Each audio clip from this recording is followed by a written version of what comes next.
Ladies and gentlemen, we made it.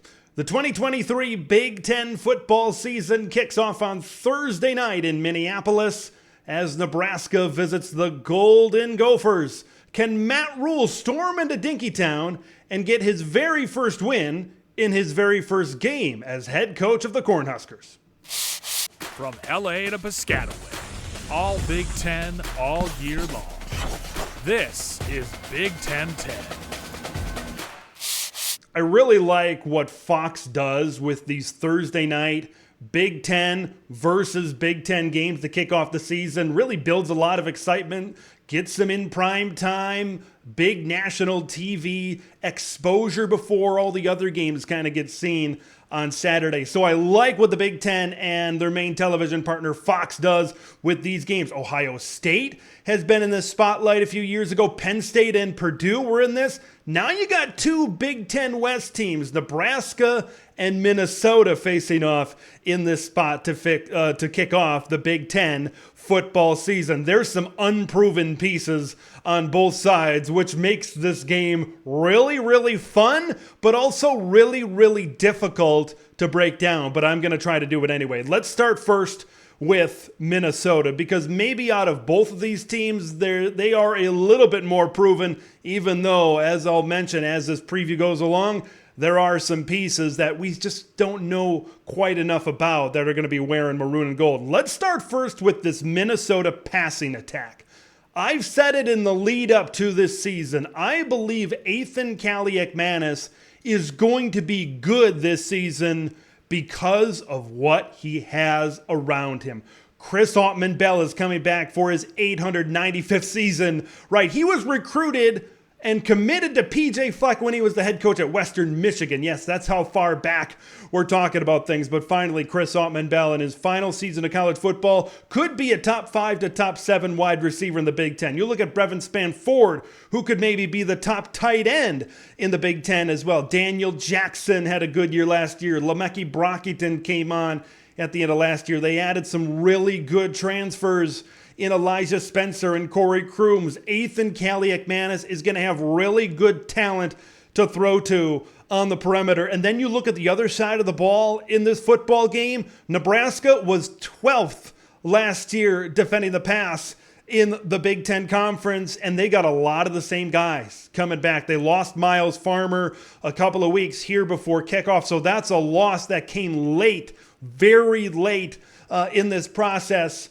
for Nebraska. So I see the matchup in terms of the pass game. Minnesota has that advantage in that matchup against what Nebraska is going to trot out there. Do these guys get a lot better? We're talking about a new scheme as well. 3-3-5 type of deal under Tony White as well. How are they going to adjust to that?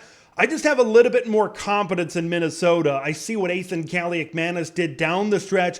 He got better last year the more these offensive coaches really put more faith into him and maybe didn't rely on handing the ball off to Muhammad Ibrahim as much. They got balanced more as that season went along, especially that Wisconsin game really stuck out. If you can get a performance out of that like Athan Kaliakmanis most weeks, Minnesota is going to have a really good season. Okay, so I think they're going to focus on this throw game a little bit, and I think pass protection is in their favor as well. Even though this offensive line maybe doesn't have the absolute studs that they've had on it the last two seasons, this is still a solid to good offensive line for Minnesota, and I just don't see the Nebraska pass rush really being there. I could see Minnesota throwing the ball early, get some momentum, especially get some confidence in the brain of Athan Kaliakmanis. Get that pass game, even if it's a short pass game, going early, and then that's going to open up the floodgates in the run game. These Nebraska linebackers, that's the best position group probably on this Husker defense, and they're going to have a lot of pressure on them in this football game, because when Minnesota opens things up in the pass game a little bit, and then you flow in the run game, those linebackers are going to have to step up and make those plays If they allow a lot of broken tackles and they allow guys like Sean Tyler and Zach Evans, true freshman Darius Taylor and Bryce Williams and this stable of backs at Minnesota, if they allow them to get 15 chunk yardage plays, 25 chunk yardage plays because they're focused on the pass game and maybe there's only 5 or 6 guys in the box, if those linebackers don't step up and make those plays, there could be some issues. But they have good linebackers.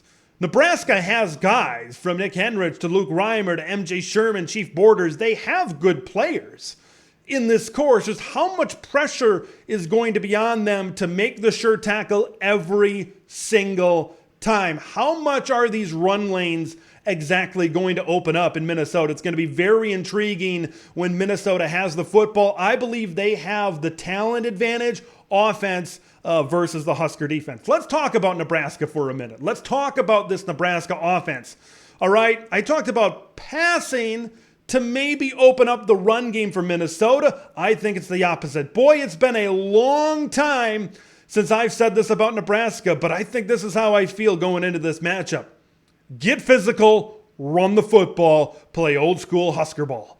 That's, I think, what Nebraska really needs to focus on. You got a quarterback that's transferring into a new scheme. I'll talk about how the run game maybe plays into Jeff Sims' success here in just a minute. Look, you got an offensive line. Yes, it has been a weak point of this offense the last few seasons. But you have an offensive line that's mostly healthy. Teddy Parachka, still, we're not sure what's going to happen with him. But there's talented guys. There's 4-star guys sprinkled all across this offensive line.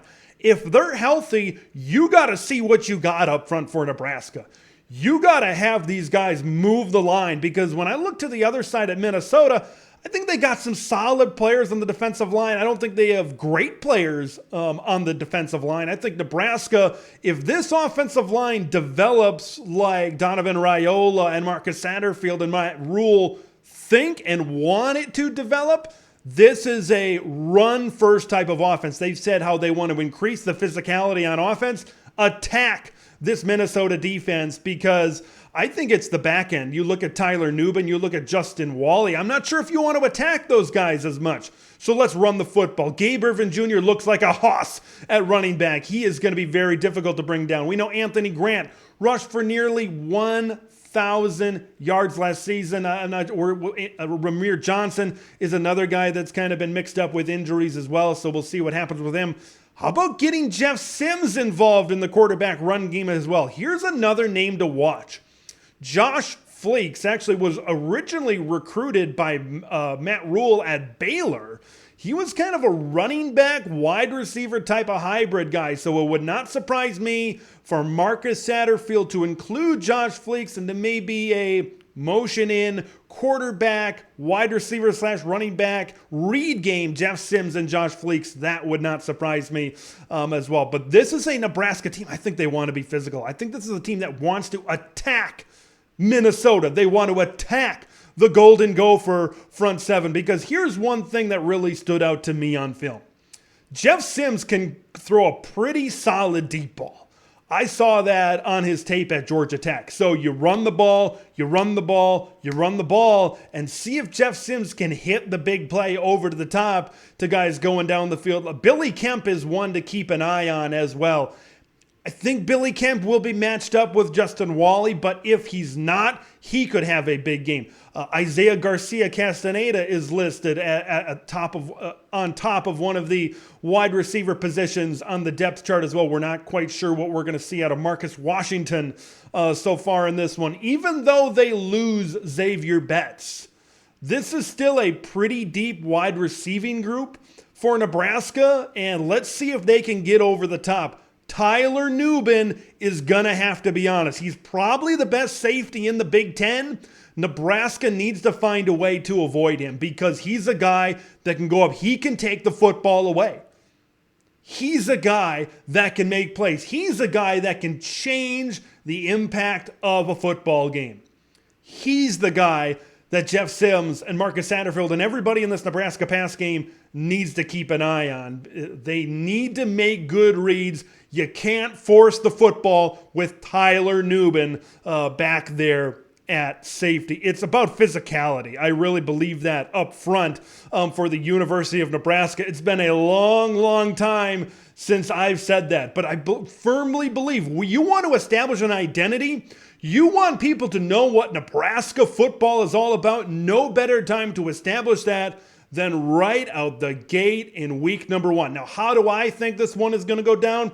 I think Minnesota just has a little bit more talent across the board. I think they've got more talent on the offensive side of the ball. I think they've got a little bit more talent across the board on defense than Nebraska does. I think Nebraska's going to put up a fight. I think Nebraska's going to look a lot different, and I think they're going to look a lot better than they have in the past, especially under guys like Scott Frost and Mike Riley. This is going to be a close, competitive game, but I really see Minnesota coming out with the W in week number 1. I want to hear what you guys think. Drop your predictions, scores, all of that in the comments below.